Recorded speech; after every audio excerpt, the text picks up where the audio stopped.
What you saying, my fellow Saiyans? It's GohanSolo at it again on the grind to be the best in the world because I didn't know that the rankings reset every weekend naturally. So I was the best in the world, free to play, for about a day or two, and then the rankings reset. Still, not here to talk about that. Instead, there's been some big news. Big news coming out with the old Gods Unchained. Twofold. So, firstly, there is a new set that's coming out, which I'm very happy about because in pretty much every weekend event, the only prizes I've got have been, packs of the next set, which doesn't help me as a free to play player who's been playing for, I don't know, like 3 weeks now.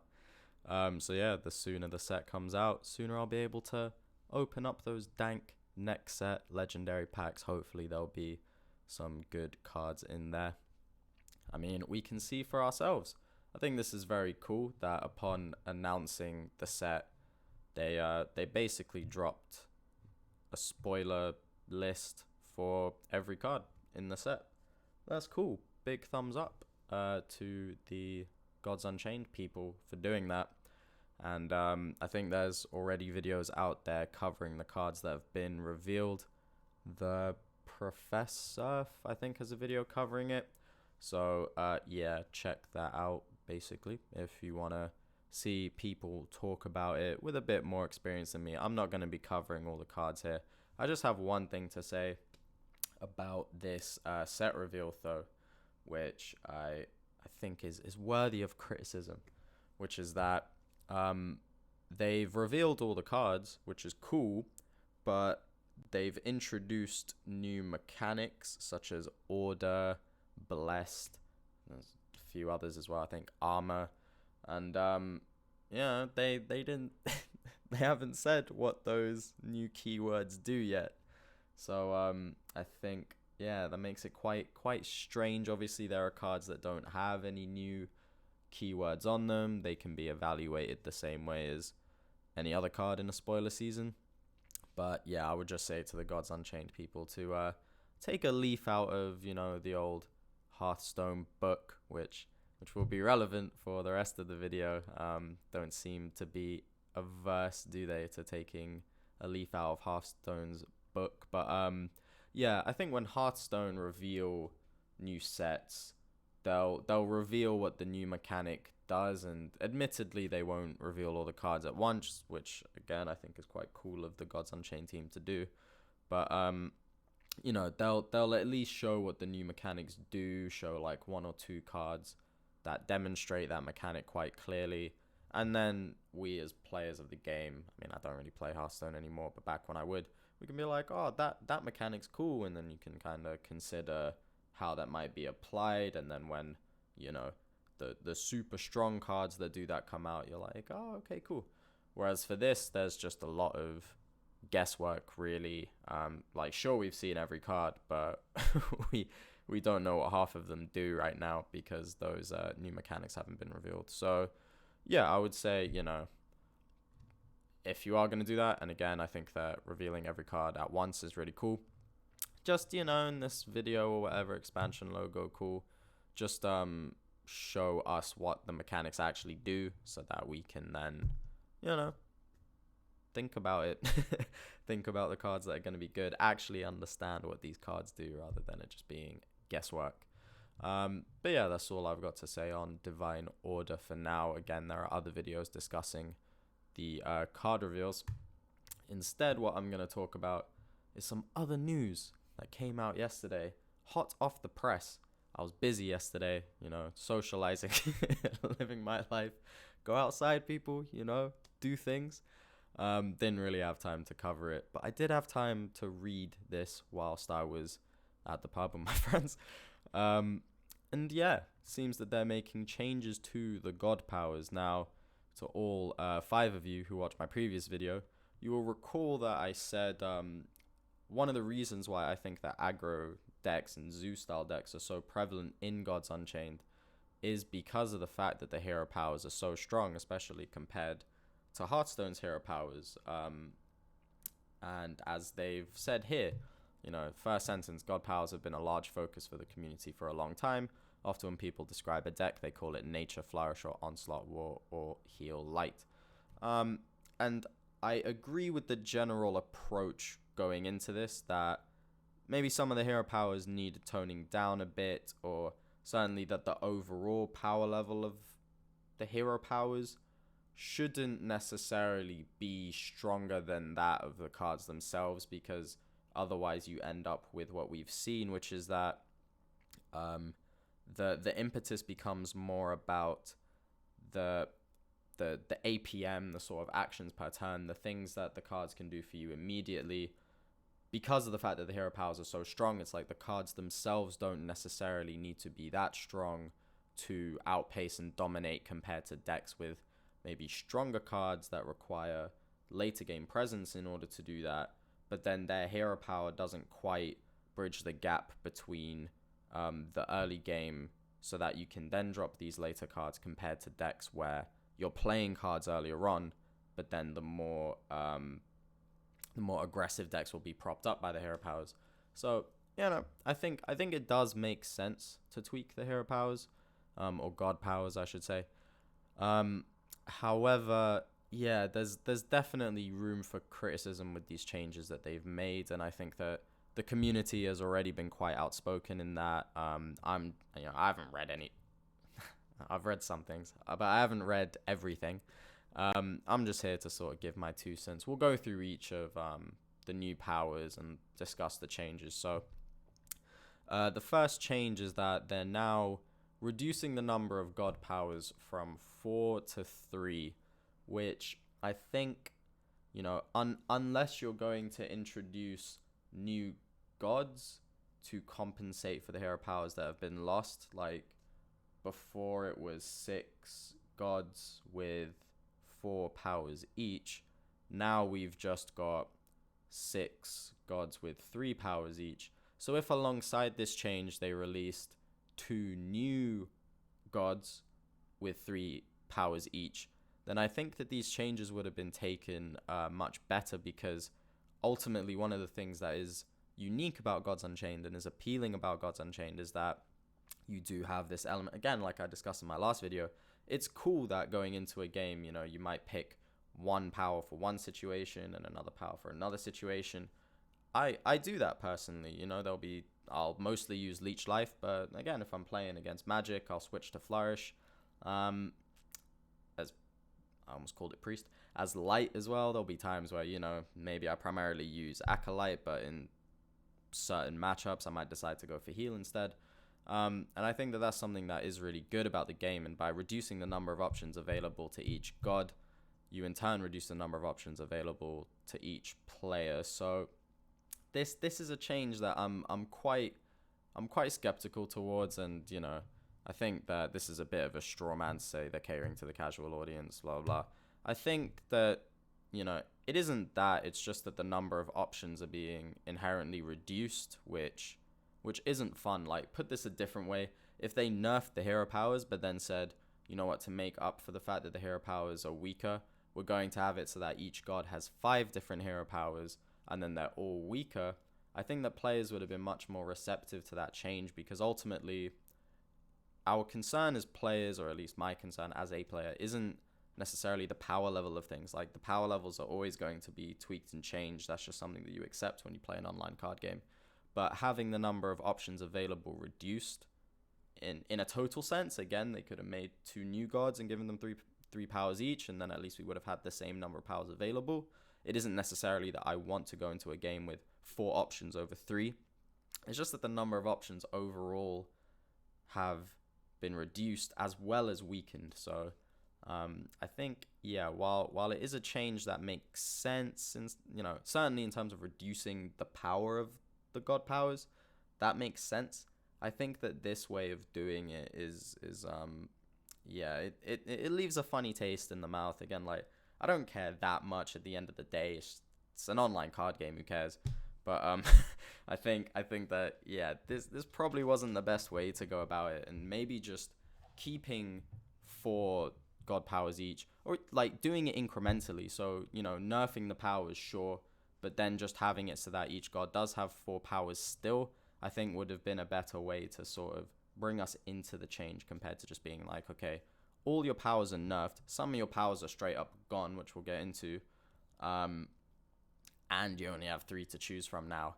I think it just limits what's good about the game in the first place, which is that it provides you those options compared to something like Hearthstone, where your hero determines your power and you don't have choice in that respect. But yeah, that's just my thoughts on it, as far as reducing the number of powers to 3.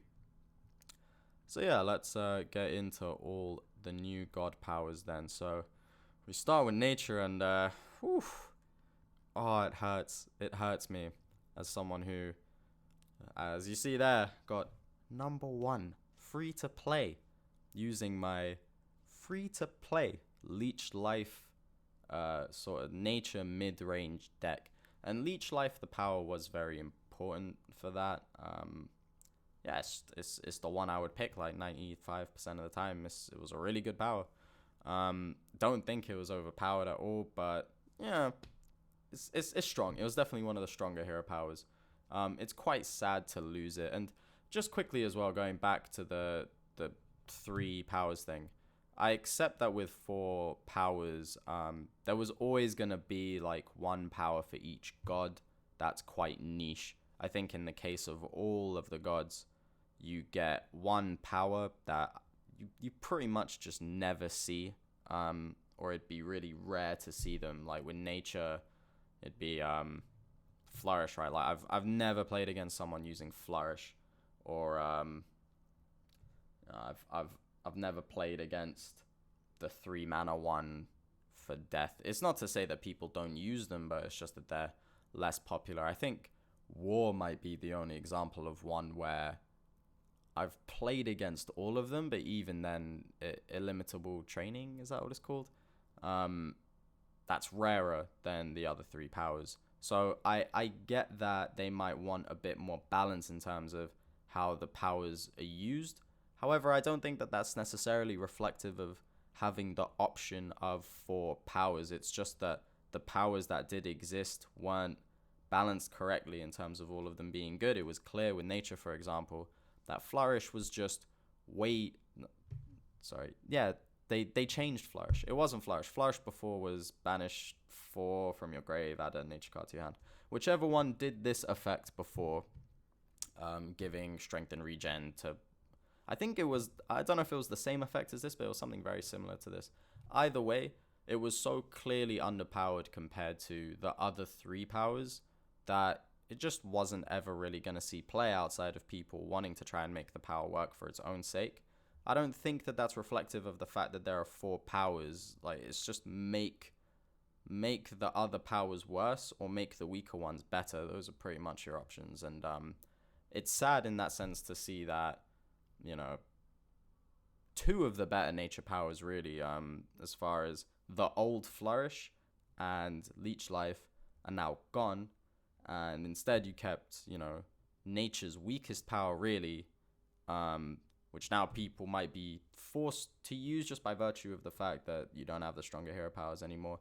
Arguably true across all gods in that, all of the gods' powers are weaker now.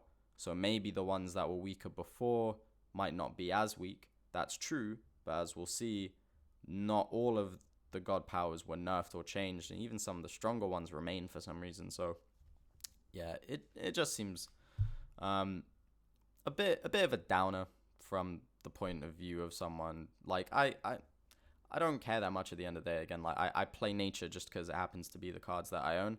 But, again, just seeing people's reactions, you do get some people who like religiously play certain decks. Like you'll get the light players that religiously play Chosen One, and you'll get the war decks that religiously play illimitable training. Not necessarily because they're the best powers, but just because, it's your choice as a player, right? It's like you might want to make something lower tier work for you. And the fact that those options have been restricted doesn't feel great. But yeah, without rambling on too much, we'll just get on to the bare bones of what the powers do now. So Animal Bond now only summons a 1/2 badger with Confused. I think that this is like, the power is still good. Like, I think it's easily the best power for nature now. And contrary to what they were trying to do with nature, I think, in terms of shifting their playstyle a bit, Animal Bond was already incredibly popular as a hero power for nature. And the Animal Bond decks tend to be a bit more early game oriented. They can go a bit mid-rangey too, but most of the time when you're up against an Animal Bond deck, you know what you're going to get. You're going to be facing a bunch of stuff, hitting the board early on, and then you kind of having to deal with that, and then they can just keep on topping up the board by tapping. And I don't think that them having the variance between summoning a 2-1 versus summoning a 1-2 really mattered in that respect. I get their justification for removing the 2-1 in that, the 2-1 can trade favorably against things with 2 health sometimes. Like, yeah, fair enough. I don't think that the hero power is any better now that it only summons the 1-2 Badger, but I don't think that it's any worse either. It pretty much does the same thing as it always does, and was already, one of the stronger hero powers anyway, or at least a good hero power. So in that sense, we got, I don't know, one thing to be grateful as a nature player, I guess, that is mostly unchanged. I still think it will be a very good power, and probably the most popular one by some distance. Then again, we've got Flourish, so give +1 strength and regen to one of your creatures until next turn. Now, this isn't a bad hero power per se. I just think that it hasn't been improved at all compared to what it was previously, and merely the fact that all hero powers or most hero powers have been weakened with this update doesn't necessarily make this power any better. It's still got the same flaws that it did previously. Like, they describe it as stronger presence, which is true, but I think that it's not necessarily accurate to conflate something like Animal Bond with providing you more presence versus this was with stronger presence, because more presence ultimately is stronger presence. And at least with something like Animal Bond, it's unconditionally what it is. Like, if you're on the board, if you're off the board, you know what you're going to get with Animal Bond. You're going to tap it and you're going to get a 1-2. Now you're going to get a 1-2. Whereas with the new Flourish, which, again, I don't know the name of the hero power that was this previously. But with this, it's much more conditional. Like, it's useless unless you're on the board. So to that end, like, I still don't really see much reason why people would go for this power over something like Animal Bond, or Selena's Lead, I guess, in the case of more value-oriented nature builds. Remains to be seen. Again, just losing the removal aspect in general hurts nature a lot. But yeah, this hero power for me will only see more play by virtue of the fact that the other hero powers have gotten weaker and you have one less choice now as nature. I think that they could have done more with this power. Even, like, if you're taking away Leech Life, you could have maybe just put onto this one, in addition, like, ping a random enemy creature for 1. And would it have been as good as Leech Life? Absolutely not. But at least then it would sort of bridge the gap in some way to making this power stronger, along with mitigating for the fact that Leech Life is lost. As things stand, it's still just a pretty weak power in my opinion. But we'll see. You never know. Different synergies and that might help it out. And then finally, this is a completely new power. So it's Selena's Lead. You pay 2, add a 2/1 Oak Spear Guard to your hand, which is just a 2/1. It is an Amazon, so you get some Amazon synergies there, which may be relevant. I mean, nature is good shenanigans with Amazons. But I think it's clear what the purpose of this is, which is to, again, for more value-oriented nature decks, they're just going to be tapping where they can, adding 2/1s, and then, just putting them out on the board incrementally, or as it describes here, allows you to storm back the board after a board clear. Now, is this power that good?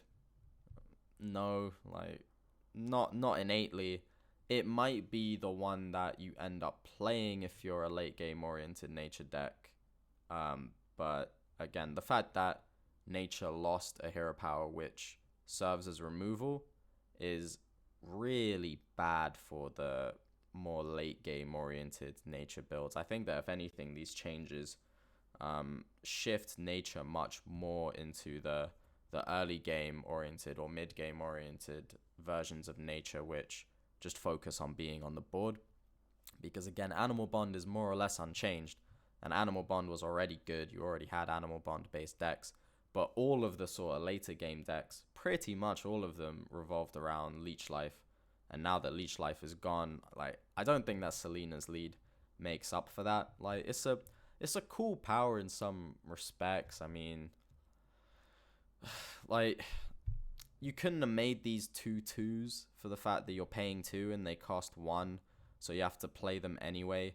Thus, it would make them somewhat equivalent to the Acolytes, but with a bit more flexibility maybe, or maybe make them like a 1/3, just something different to kind of differentiate themselves, or give them an effect of some kinds. Like, I mean, Blitz would probably be a bit strong. Then yeah, it'd be an upgrade on Leech Life, to be honest. But yeah, there's loads of stuff that you could give it that would sort of bridge the gap a bit. I think just paying 2 to add a 2 on vanilla that costs 1 isn't great, but again, it might see play. Oh, no, not even might. It will see play just because it's value and you can do stuff with it. Again, like Amazon synergies, I don't know. It will see play, and finally, I think that it's still better than this power for the most part. But yeah, definitely not a great replacement for Leech Life. And overall, I think, is it a happy day for nature? Is it a sad day for nature? I think it's mostly a sad day for nature, because nature was one of the most diverse gods in terms of how you can play the deck, various different play styles. You can go right from Zooey aggro to late game control with all sorts of mid-rangey stuff in between, and almost all of the powers were playable as well, except for this one, which stays for some reason.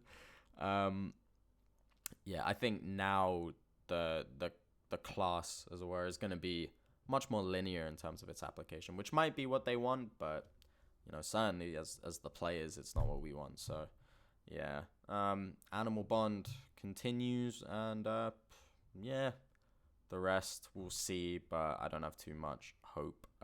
Certainly, I think Animal Bond will be way more popular than the other 2 powers, with some play for this power that generates 2 1s. Yeah. So now we get on to War. And War, I think, was one of the classes that probably did deserve some reworks. Yeah, it's interesting. I mean, what they've done with the class is quite interesting. So yeah, we'll have a look. Onslaught, I mean, they've discussed that, they'll see if they need to make more changes to Onslaught in particular. Give Blitz to one of your creatures now, doesn't give it +1 attack. I think that this is still way too strong.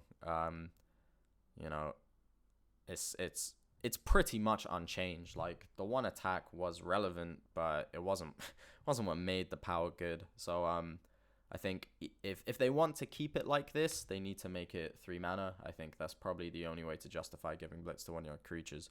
Or, as the observant ones might have noticed, there's no illimitable training or anything like that. Maybe you do it so that it gives Blitz to a random creature in your hand instead. I think that for 2 mana, that would be a bit more justifiable, because obviously, it might not always go on the thing that you want. I think the thing that makes Onslaught so annoying is just the way that they're able to curve with Onslaught to just constantly maintain control of the board, maintain control of their life. And this really doesn't change that.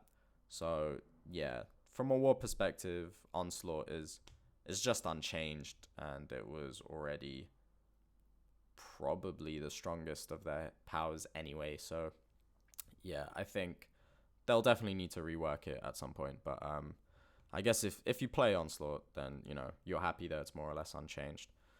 Then we get 2 hero powers straight out of Hearthstone here, which is interesting. Slayer, deal 2 damage to your opponent's god. This is the same as Hunter in Hearthstone. Pretty classic, just aggro, go face, ping ping. Obviously, Hunter in Hearthstone does have variants that aren't just early game aggro, but in Hearthstone you don't have the choice of being able to change your hero power. So if you're going to play this one, I mean, I guess it's the spiritual successor to Enrage. It's not as good as Enrage, obviously, but it has some advantages over Enrage. We'll have to see. I mean, obviously, aggro war is definitely possible, but as to, I mean, again, like, Onslaught is unchanged, so I think that Onslaught War will definitely be the most popular war variant still, the same way that Animal Bond is unchanged. So I think that Animal Bond based nature decks will continue to be the most popular. I don't think that the other 2 powers that replace it are quite as good in terms of their power level, but they're interesting options. And again, interesting that they decided to just rip a Hearthstone hero power. That's a theme. It will carry on in this video. I think this is the only one with 2 powers straight out of Hearthstone, though. So, yeah, deal 2 damage is, you know, we know what we get with that. And similarly, 2 mana, summon a 1/1 Viking, basically. Now, there are Viking synergies, yes, the same way that there are Amazon synergies in nature. So this might see play, and you know, Hearthstone players know that, you know, from the Paladin days, shouldn't discount the value of just a 1/1 for 2 every turn. It can be quite good. Having said that, I think that in this game, like, for Paladin in Hearthstone, them paying 2 to summon a 1/1 is in part good because it's a rarer thing in Hearthstone to have a hero power that summons a creature. The only other one, I think, is Shaman, where you summon a random totem, and the totems are, well, 3 of them are 0/2s, and then 1 of them is a 1/1. So overall, you'd probably rather just pay 2 to summon a 1/1 than pay 2 to summon a 0/2 with some situational upside, as a YOLO 25% randomness.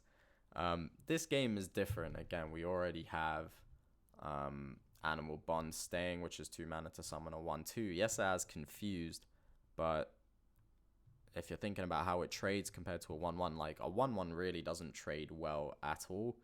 So this isn't to say that this power shouldn't necessarily be better, but it's just, I mean, it's the weakest one of the powers that we have now that summons something. Whether the Viking synergies make up for that or not, I'm not so sure. However, the power may still see play just because paying 2 to summon a 1/1 is pretty good, or, you know, just in general sort of gameplay standards. But again, like, are you really going to play Valka's Presence over Onslaught when Onslaught is already one of the best decks? I don't know. I don't really know. We'll have to see. But I mean, it's not a bad power inherently, but again, I think that Onslaught takes the cake here. So yeah, as far as war, are they happy? Are they sad? I think probably happy that Onslaught wasn't changed, but they lost 2 of the more unique powers in the one that gives you a 2/1 relic, or gives another, I'm going to call it durability because I play Hearthstone. Do they call it health in this game? I don't know. But it gives 1 durability to your relic. And they lost a limitable training. You know, those were both quite unique effects. A limitable training wasn't that good compared to the other powers, but, you know, both of them are quite unique, and I think just stuffing 2 generic Hearthstone hero powers in their place, and again, this will be a theme throughout, but it sort of takes away from what's interesting about this game in particular, like, because it's already derivative of Hearthstone. So if you just start borrowing the hero powers from Hearthstone, then people just, gonna want to play Hearthstone. I guess it's strange, especially when there's such imbalance between the hero powers in general. The Hearthstone ones do come across as being a lot weaker, so I think they'll have to do something to Onslaught to balance it out, and then these two hero powers will definitely get some shine after Onslaught is nerfed again, either to 3 mana or doing it so that a random creature in your hand gets blitz. I think those future nerfs will then make these two powers a lot better, because these are good powers. But yeah, it just, again, it doesn't really feel good that we're losing unique hero powers in favor of ones that, we already know, like, we've already played with them. Again, extremely derivative of Hearthstone. And there's always a different way to sort of think about it. Say, for example, with Valka's Presence, right? What if you had it cost 3 mana and summon 2/1/1s instead? Then at least it'd be unique relative to things like Animal Bond, things like the Acolyte one, where for 3 mana you summon a 2/2. Well, it's a bit different if you pay 3 to summon 2/1/1s. That would be better in some situations and worse in others. I think just paying 2 to summon a 1/1 is very underpowered compared to the summoning effects that we already have in the game. But yeah, they just decided to plug Hearthstone, so interesting.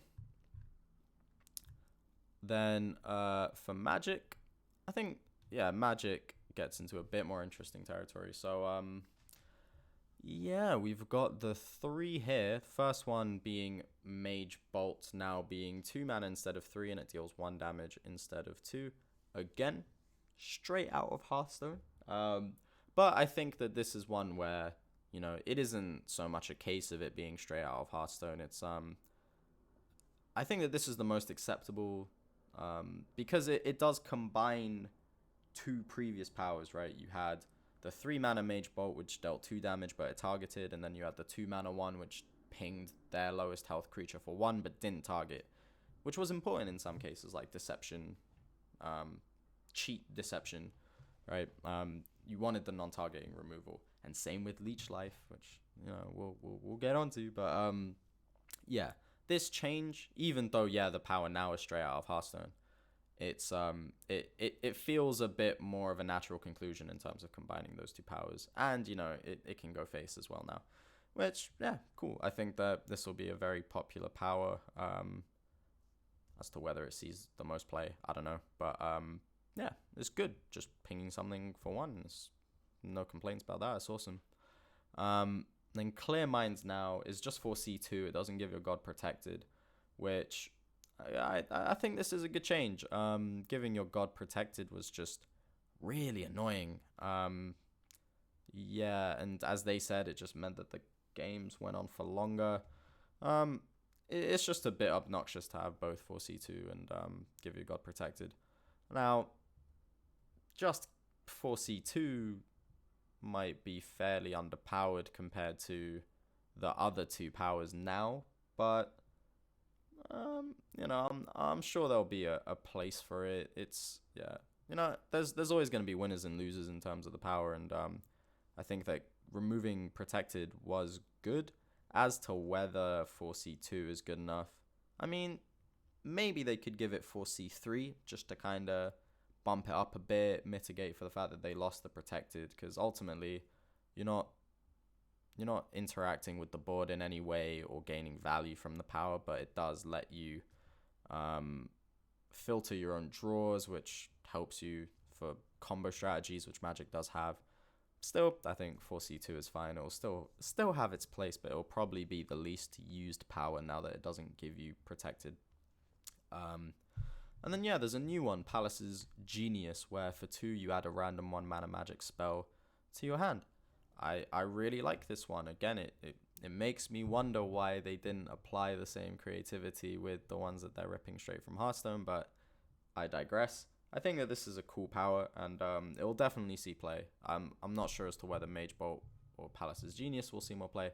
I feel like Mage Bolt will see a bit more play just because, it interacts with the board a bit better. It's just a very flexible power, but I think that Palace's Genius will certainly contend with it and maybe even see more play just because of the value of adding a random 1-mana magic spell. Yeah, it's going to be good. It's going to get you a lot of value. So overall, from the perspective of Magic, are these good? Are these bad? I think, there were definitely nerfs by comparison, and L's were taken in some respects. I think the old Mage Bolt was much better for what it was, but Palace's Genius is an interesting addition. So yeah, I think that Magic players will sort of be like meh about it, they'll be quite excited to try out Palace's Genius, and they're certainly not in a bad spot in terms of where their powers are at. Certainly I think the most balanced across the powers so far, because the previous two, it's clear which power you're going to pick, whereas for these, there's some fun to be had, which I think the Magic players will appreciate. Then we get to Light, which is interesting. So they nerfed heal a bit, so now it heals 2 to one of your characters. Again, straight out of Hearthstone now. But again, similar to Mage Bolt, I think that it's a bit more of a natural conclusion than with Wars, which just replaced previously existing hero powers with 2 hero powers straight out of Hearthstone. This and Mage Bolt are just more like reducing the power level of your existing hero powers, which happens to put them in line with hero powers that exist in Hearthstone. Heal 2 to one of your characters, it's pretty much unchanged. We know what we're getting. Like, you heal 2 instead of 3 now. Cool. Nothing really changes. In fact, all of these is like not much really changes, except for what we lost.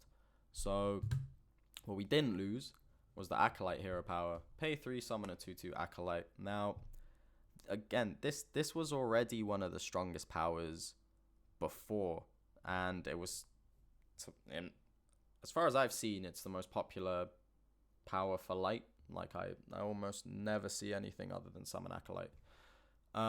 So the fact that it remains unchanged is interesting, particularly when you're introducing the war power that you pay 2 and summon a 1/1, that you would keep this one when it means that people are less likely to play the new power that you're introducing because the 1/1s don't trade favorably against the 2/2s. Again, it seems strange to me, and Magic seemed to be an exception to the rule where the new state of play actually, as you think, I'm not sure which one we might play, and there's a different one for each situation. Similar to War in Nature, I think it's clear that, people are just going to carry on playing Summon Acolyte. Why wouldn't you? It's clearly the best one out of all these powers. So yeah, again, just reducing the number of options we have. Interesting. They decided that this wasn't worth changing. Also interesting. Yeah, I don't really know what to make of it, because it hasn't changed. I think that, again, the fact that the other powers have been nerfed makes this even better in a way. But yeah, not great really, but it is what it is. Maybe they'll address it in the same way that they might address Onslaught at a later point as well. Maybe summon a 2/2 Acolyte with Order 2. That might be a different little switch up that then, a light nerf, but we'll see. Light nerf, literally. And then finally, they decided to keep Lysander's Honor, which I think is very strange because, this was probably the least popular power anyway. Like, I never see Lysander's Honor. And before, I think it did the same thing, but you gained 3 favor as well.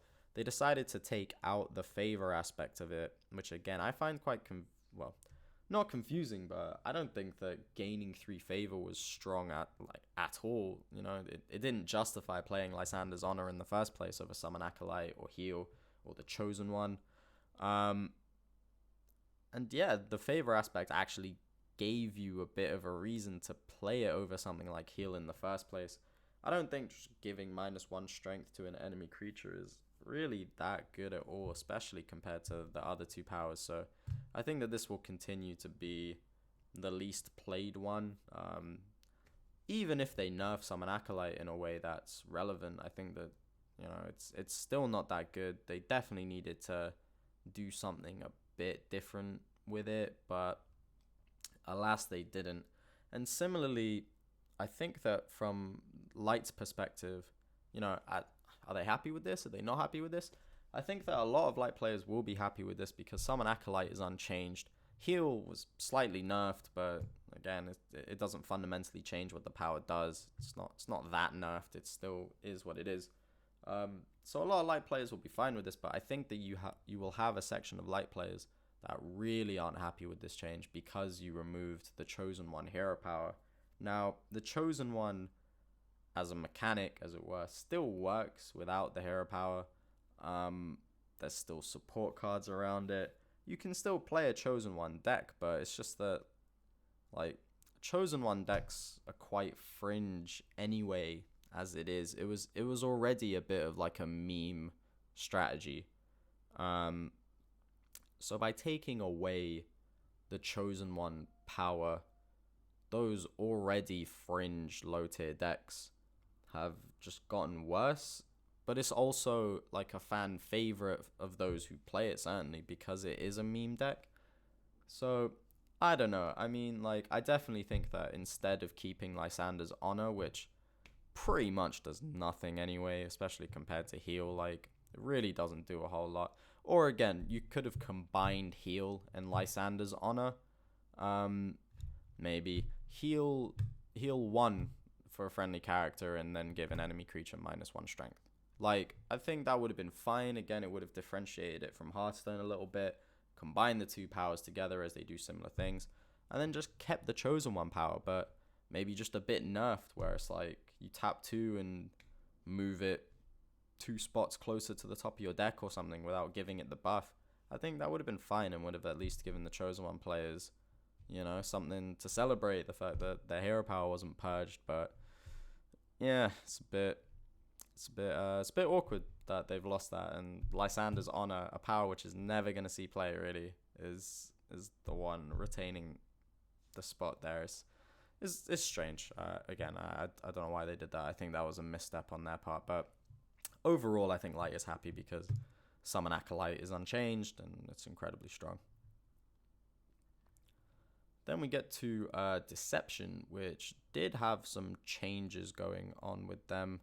But as things change, things stay the same. So they have Thievery, which before was it was a 0 mana power where you copy your opponent's power and then foresee the top card of their deck, which was alright, I guess, but also, it was what it was. Whereas there's variance to it. It's probably not that good, but at the same time, it's always something that can see play. It was a strange power, a unique one, and in the same way that I think that people won't miss it, people also didn't really mind it being there. It was just an interesting power. Now they've made it more of a standard power, where you pay 2 to add a random 1 mana card from your opponent's domain to your hand. So similar to Palace's Genius, as they've mentioned. I think that this is worse than Palace's Genius, just because for a Magic player to add a 1 mana Magic spell to their hand, the specificity of that really helps the Magic player. Whereas for this, just adding a random 1 mana card from your opponent's domain to your hand is there's much more variance to that. And if you're more of a value-oriented deception deck, I guess, you might play this, sure, just for the value, but adding a random 1 mana card, is it that good really? I don't know. So I think it's definitely capable of seeing play. It's not a bad power, but it's weaker than Palace's Genius in my opinion, for sure. Then you've got Flip, which is quite interesting, I think. It's draw 2 cards, then shuffle 2 cards into your deck. So I think what's interesting is twofold. I think that And they've commented that, these are plays on Magic's powers, so this is comparable to 4C2 in some sense. In my opinion, this is much stronger than 4C2 in the same way that Thievery is weaker than Palace's Genius. I think that this is way stronger than 4C2 because you get the cards immediately. You get them now, so you can shuffle other stuff into your deck and use them. Obviously, they're both equally useless if you have no cards in your hand or something, but yeah, draw 2 then shuffle 2 cards into your deck is pretty strong. And yeah, I think that this one will definitely see some play. Maybe the later game Deception decks will choose this. In fact, I think that they probably will, because it's important for them to get into their Rapture Dances or their Demogorgon or whatever it is that they need. Being able to just tap, blitz through their deck and get into the stuff that they want, I think is very good. And even for more aggressive variants, I understand that Cheat Deception is the most popular variant, but there's still an option there in terms of just being able to draw 2, yeah, sure, shuffle 2 back, but just get into the stuff that you want to see. However, I think there will be the more value-oriented decks that go for Flip. So Flip is quite interesting. Obviously, they lose the hero power that puts something to sleep, which was better for the more control-y Deception decks.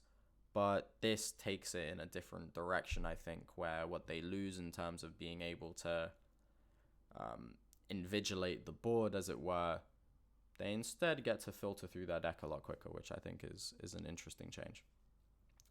And then lastly, Orpheo's Distraction is just the same as Cheat, right? Like, I don't think that this has any change compared to Cheat, which isn't good from a neutral perspective, but I think from a deception perspective, they'd have been pretty unhappy if they lost their best power, which Deception is. And I think that if anything, Cheat or Orpheo's Distraction now it's just become a lot better by virtue of the fact that Leech Life and the Magic one, which pinged the lowest health enemy creature for 1, I think that the fact that those are gone really makes Cheat a lot better as well. It's much more difficult to deal with that stuff now. Again, someone who primarily plays nature, I tend to do really well against Cheat Deception because of the fact that I can ping their hidden stuff even though they're hidden, which means that they don't get to do the crazy Deception combos where they just keep something hidden and increase its attack constantly. It's only when I play other decks that I struggle a lot more against Cheat Deception. So I think that, if anything, this all serves as a big buff to Cheat Deception, the same way that I think Summon Acolyte has been buffed quite a lot just by virtue of the fact that the other powers have gotten weaker. So yeah, interesting that they didn't want to tweak this power in some way. Again, similar to Onslaught and Summon Acolyte. Maybe they will. Maybe they'll have it on their radar at some point. But yeah, it's interesting. And by interesting, I mean very linear, and we're going to see a lot of Cheat Deception. That's pretty much unchanged. I think that Flip is an interesting introduction, though, as it does alter the way that the value control based Deception decks have to play, whereas before they were incredibly sleep based due to the nature of that previous power that put something to sleep. Now it's going to be much more about drawing into particular cards to deal with particular situations, which I think is pretty cool. Overall, I think Deception aren't that salty. It's my personal opinion. I don't really think that they lost much, and the fact that Cheat remained unchanged, aside from its name, is pretty crazy. Yeah. And then finally, we've got Death, which I think is a difficult one to kind of assess in terms of whether the players will be happy or not. Just because Death, I think, had such variance between the different powers that we use. Like, I think that someone that would play Soulburn Death would have a very different reaction to someone who plays Blood Ritual. Yeah, that's what it was called, the same thing before, right? Yeah, like, the later game board wipe Death. So yeah, I think that death was already quite split in those two aspects. However, I think that overall, death are probably alright with these changes. Like, I don't even know what reanimate did, to be honest, because I never saw it. They do lose that, and again, similar to the chosen one, I think there'll be reanimate players that are unhappy about that. However, as to whether that's the same extent as chosen one, I'm not too sure. Chosen one certainly stood out as much more of a beautiful meme strat. But yeah, I'm sure there'll be some salt regarding the loss of reanimate.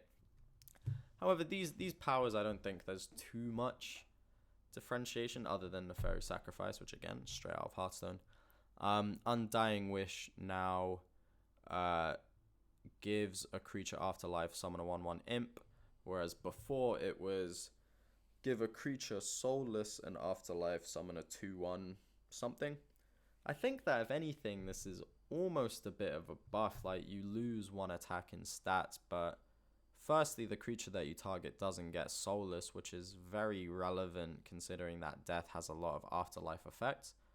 And similarly, like, the fact that you can loop it wasn't something that you could do with the previous power, because the 2/1 that you summoned would have soulless as well. So it was pretty much just a one-time thing where you'd give a creature without soulless, and then when it died, you'd get a 2/1, but you couldn't give that 2/1 the same effect. Now you can just keep it going. You can even, as it says, like, you can stack it on the same creature, I think. So if you have a creature out, you can use your hero power on it. When it dies, it'll summon a 1/1. Next turn, if it lives, use the power on it again. So when it dies, it summons 2 1/1s. So overall, yeah, I think that this is pretty much a buff, if anything. And considering that Soul Burn is now gone, I think that definitely gives Undying Wish room to flourish. Now, the thing that I think that might hold it back from seeing play like that is just that there's a lot of death synergy, particularly for the more aggressive variants, based on having 15 or lower health, and to that end, Nefarious Sacrifice may take the cake just in terms of being able to get you lower in life, whilst also giving you mad value in terms of drawing a card. But yeah, Undying Wish, I think, definitely in a vacuum is improved compared to its previous version, which is pretty good. Then Blood Ritual. I mean, yeah, it's interesting. It's a different change. So before, you'd give a creature you control +1, -1, and heal your god for 1. Now it's destroy a creature with 1 health and heal for 1, which is an interesting power in and of itself. It's unique in terms of what it does. Maybe death will get effects that give something 1 health that might synergize with this a bit better. And there'll be cards coming out with 1 health anyway. I know that there's a few in the new set based on the armor mechanic. But yeah, I think that before, Blood Ritual was more or less the default power for those board wipe control based decks, because of the heal 1 aspect and the fact they would let you trade into things a bit more favorably in certain situations. Now it's a bit less certain, because destroying a creature with 1 health is quite conditional for an opponent's creature to have 1 health. Obviously, you can destroy your own stuff as well, which is important to note. I'm not sure how much death stuff that you'd want to kill proactively has 1 health though. So I'd say that this is a power to keep an eye on, but at the same time, I think that for the later game decks, you may choose one of the other powers, either Nefarious Sacrifice, which is just tap, draw a card, basically, is very good, or Undying Wish in some instances if you want to maintain presence on the board, just get sticky stuff there. It's difficult to see how this Blood Ritual is going to fit in for the most part, but I don't know, it's interesting, I guess. However, like, I don't think that the players who played the previous Blood Ritual will be too salty about it. Just because, again, they decided to rip power straight from Hearthstone in Nefarious Sacrifice. The difference being that I think that this is way stronger for Death than it was for Warlock, particularly early Warlock. Like, early Warlock did not have the sort of low health synergies that something like Nefarious Sacrifice, that Death does through Nefarious Sacrifice. I mean, it's difficult for me to see when this won't be the power that is played. Because for aggro decks, like, yeah, you lost Soul Burn, but the point of Soul Burn, I mean, comparing this to Soul Burn, the fact that Soul Burn dealt 2 damage to your opponent was good, particularly for the aggro builds. Like, it was convenient to you that you would be dealing 2 damage to your opponent, while also convenient to you that you'd be dealing 2 damage to yourself in order to accelerate into the 15 health or lower synergies. But I still think that even in the aggro builds, you would just play this. Like, why not? It accelerates you into your 15 health or lower state. Plus, you're just getting a card every turn. Like, it seems very, very strong in that context. And I'm not sure where the room would be necessarily to play Undying Wish over just drawing a card and accelerating into being able to drop stronger creatures and do all sorts of stuff anyway. And then, like, the more value-oriented, controlled decks as well. Like, I don't see why they'd play the other 2 powers over this, when, again, you're just drawing a card. Sure, you take 2 damage, but you've got loads of board wipes. You've got ways to put things to sleep. You've got loads of ways to heal health. Taking 2 damage isn't really much of a deterrent. So, again, I think that this might be one that they need to address in the future. Certainly, I think of all the powers that they plugged straight from Hearthstone, this is the most impactful, I think. Because, again, with War, it's like getting Hunter and Paladin's power. It's like, okay, cool, but they aren't that strong within the context of this game. And even if, like, a different class or domain or god, if a different one got this power, the Warlock power, then it wouldn't have fit in as well as it does in Death Wish, which is understandable. It's why they put it in there. But I think what they failed to realize was that even within the context of Hearthstone, Warlock's power was always considered the strongest inherently. And they didn't even have the sort of synergies in relation. I mean, they do now. Like, Warlock is insane now in terms of being able to damage yourself and getting synergies based on that. But back in the early stages of the game, there wasn't a whole lot for Warlock to work with in that respect, other than, like, hurting yourself enough to drop mountain giants. Death has a lot more going for it as things are, even in the early stages of Gods Unchained, in terms of being able to deal damage to yourself. And at least with Soul Burn, it required your opponent to have some board presence in order to give them burn 2. Otherwise, you'd be doing it on your own creatures, which obviously isn't favorable, except for certain situations where you'd want to kill something that turn. Plus, if you give something they control burn 2, then they can still use it to trade into one of your things next turn. It doesn't guarantee that it dies or anything. It didn't give you advantage in any sort of way. So, to be honest, I think Nefarious Sacrifice is just a lot stronger than Soul Burn was anyway. And it's just good in every death variant. Like, the other 2 powers are good, certainly. I think that Undying Wish getting the buff makes it a lot more valid in some respects. I think it will see play in some aspects.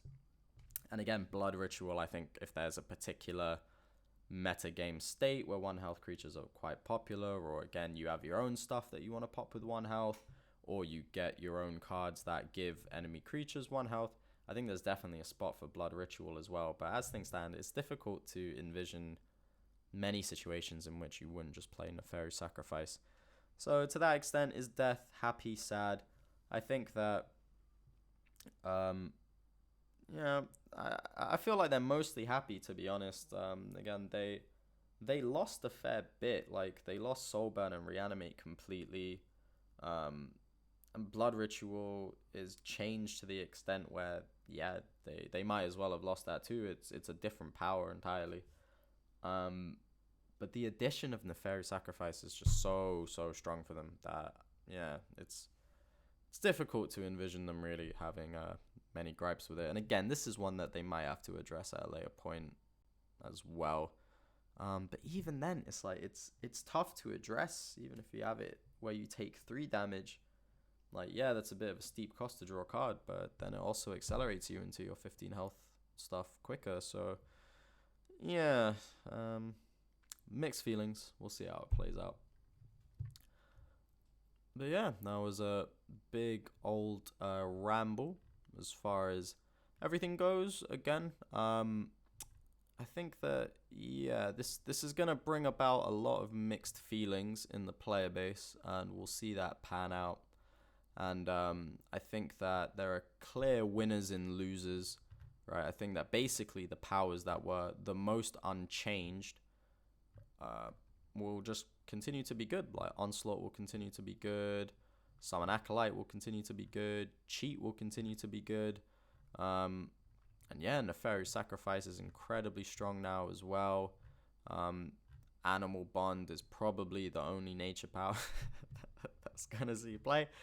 And I think Magic is the one that has the most sort of diversity in terms of, you know, each of its powers might see play, not necessarily to equal extents, but they all do something different, and I think the players will sort of choose around that. They didn't really lose any options despite losing a power and having their powers weakened. Whereas in the case of the other gods, it's like, from my point of view, it's just clear. It's just clear which one you're playing. So I think that they'll definitely have to address this. Again, hopefully they release... well, firstly, hopefully they just give us a 4th power again anyway. It seems so strange just to take things away from a game. A new game as well, no less. You're just taking things away without replacing it with anything. Seems mad. You know, just like release weaker versions of the Chosen One power, or release weaker versions of Reanimate, Illimitable Training. It's the stuff that's unique, which is why we come to this game compared to something like Hearthstone, which is the trendsetter for games like this. And just being like, yeah, we're going to take away 6 powers and then replace 5 of the remaining ones with powers straight out of Hearthstone. It's a bit like, really? But yeah, aside from that, I think that overall, you know, reducing the power of the hero powers was well intentioned at the very least. You know, like I think that the powers were pretty strong, so they did need to do something about that. I'm just not sure I necessarily agree with all the decisions that went into that. Still, we'll see. I'm sure Divine Order will be fun anyway once they tell us what the new mechanics actually do. But yeah, to the 5 or 6 of you who have watched this, I hope you enjoy it. Let me know your thoughts if you have any. You know, are you happy with these changes? Are there any of the new powers that you're particularly excited to play? I can't really think of any. I mean, like Flip's cool. I'll definitely be curious to see how that does. From my point of view, again, I primarily play nature. I'll give Selena's lead the odd go here or there, but I don't think it makes up for Leech Life at all. I'll probably just restructure my deck into one that focuses on Animal Bond anyway. But yeah, other than that, cool. Thanks for watching, and yeah, we'll see how it goes, won't we?